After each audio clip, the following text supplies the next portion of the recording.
It's great to be here in New York to promote my first book. I'd rather we got casinos and other black thoughts. I don't know if you mentioned that part. Very important part of the title. And I thought, since I'm kind of new on the scene, I might kind of give you an overview of kind of where I've come from, how I've gotten to this point, how I've gotten to the casinos. Because it is kind of a particular place. I think black satire. It's not really burning off the shelves.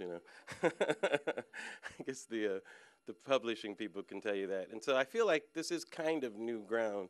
And but I've always kind of thought this way in terms of comedy. Back when I did stand up, back in the '80s or back in the day, as we like to say, when we don't like to say how old we actually are. Even from the beginning, my stand up kind of had a political subject matter, kind of racial subject matter. It was always a little off the wall, always a little different. I remember one of the first bits I did. Actually, I think it was the first bit that I wrote. It was about politicians lying. And I said every politician lies. The only one that didn't was George Washington. His father asked him if he chopped down the cherry tree. He said yes. And then I did the thing, what if other politicians lied? I actually did a Richard Nixon impression. That's how long ago it was. See, she's like, I have no idea who you're talking about. But it was fun. It was like, all right, Richard, come here. Did you chop down my tree? And I'd be like, uh, well, Daddy, looking in retrospect, I can firmly say that although I did authorize the initial break-in of the tool shed, I must say that in no significant way links me to the actual chopping. So it was, that kind of thing. And I think I even did Carter, I chopped it in my heart or something like that, Reagan, I can't remember what it was.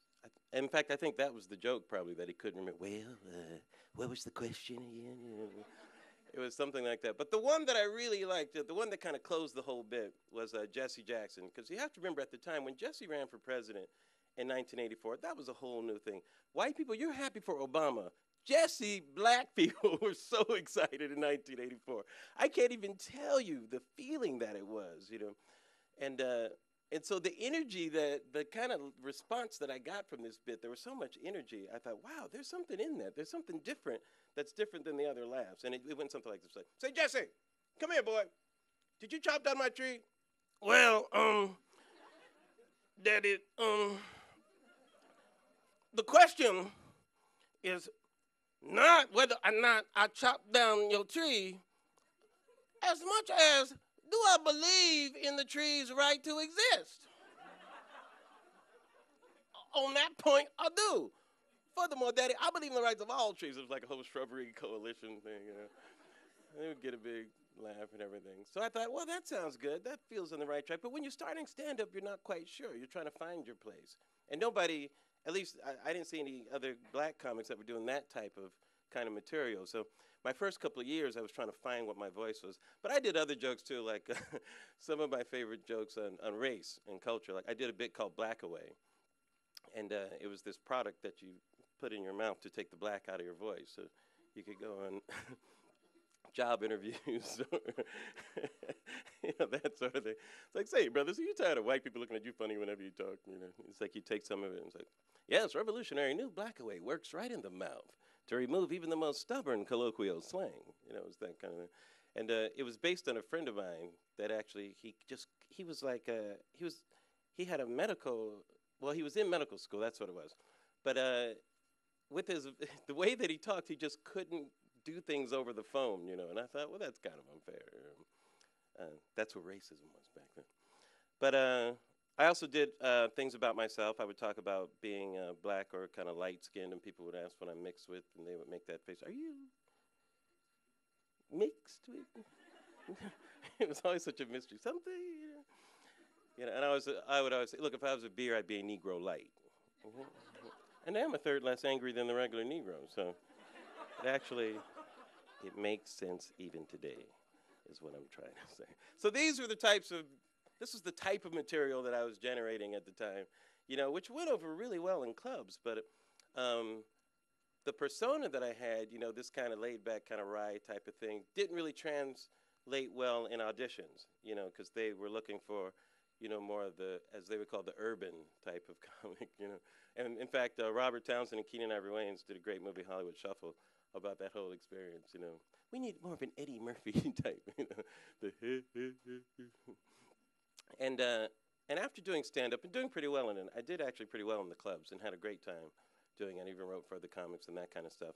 But I realized I had to take kind of charge of my own career and maybe learn how to write myself in television and write something for myself eventually. And I made that decision and got into television. And the second job that I got was actually in Living Color. So I really lucked out on that one. The first one was a show called Into the Night with Rick Dees. It was this late night show on ABC. I hope no one remembers that one. Do you remember that? Yeah. Yeah, that was quite a show. He was kind of an interesting guy. But he was a DJ, and he had a late night show on ABC. Not really a comic, But, it was a good thing to learn, the discipline of writing jokes every day. And to write for somebody who wasn't necessarily a comic was a good thing to learn. But when I got the job in A Living Color, it's funny, looking back on it now, I realized how important that show was. I felt like in Living Color, it kind of brought hip-hop into the mainstream in people's living rooms at the time. Because the only other show probably was Arsenio when I look back, And people had never, the music, the dance, the Fly Girls, just the style of comedy, and I had never really seen, like, black satire like that on television, so sharp and funny. Homie the Clown was one of the funniest characters. I think I've still, when he was beating those kids, it's still funny thinking about it. And plus, because it's so politically incorrect, but it was what was underneath all of that, And I loved writing it. I can't tell you how much I loved writing. It was really a tough job too. We had to pitch new ideas every single day, And Keenan was like Murphy Brown. He would fire his assistant every week. I am not making that up. It's absolutely true. And as a writer, you thought you were going to get fired, and a lot of writers didn't make it.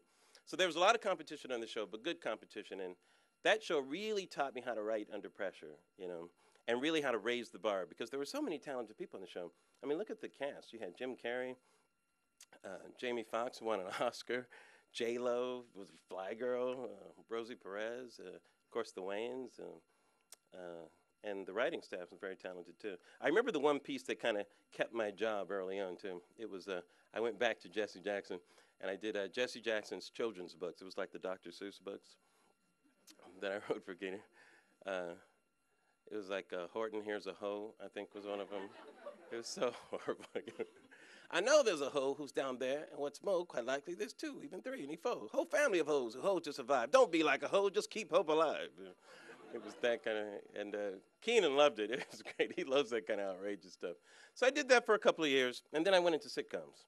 And I was kind of on my path, learn how to do it yourself. But sitcoms were a little different. It was so much safer than the world of sketch writing. Sketches, you could come up with anything. The first show I was on was a show called Sister, Sister. It doesn't get much safer than that. These two cute twin girls, with Tim Reed and Jack A, and not even the real sassy Jack A from 227, the less sassy Jack A. Larry, can you write for the less sassy Jack A? So it was a little bit tough, just for me creatively, even though I was learning a lot, how to do this thing called television. Creatively, I couldn't pitch the kind of stuff that I wanted to pitch. And so I worked on that show for a couple of years, worked on The Fresh Prince for a little while, did some other shows, Jamie Foxx's show. I actually did a show called Teen Angel, believe it or not, on ABC. Can't believe it. It's like 6 months. Marsha Brady was actually in that cast. Yeah. See, you had to leave on that. Couldn't take it, could you, sir? Marsha Brady, I don't believe it. But I came to another point in my career where I realized, okay, Larry, you got to do it again. Take control of this, and I felt like I really needed to become a showrunner. I needed to be one of those people who was doing what Keenan did. Keenan really inspired me, Keenan Ivory Wayans, who created Living Color, to go out there and do it yourself, take charge of your own career. And the first show I co-created with a friend of mine was The PJs with Eddie Murphy. It was an animated show, claymation. Oh, well, thank you very much. And I had so much fun doing The PJs. This was, I guess, the Black Simpsons, if in some ways, But truly a satire of if you turned good times upside down, was what The PJs was. And we got in so much trouble on that show. But I loved it. I couldn't get enough of it. I didn't care how much trouble because I felt like no one was doing this type of humor, kind of commenting on the culture instead of being in it. And I have no problem with either way. It's just the kind of humor that I like to do. Like, I mean, we had a crackhead on the show. That's how outrageous it was. I'm not saying you should have crackheads on your TV shows, okay? I'm saying that we had one in the PJs. In fact, the line that kind of got us in trouble was the crackhead Smokey was talking to the super, and he said, "Well, super gotta go. Crack don't smoke itself." And it took off. So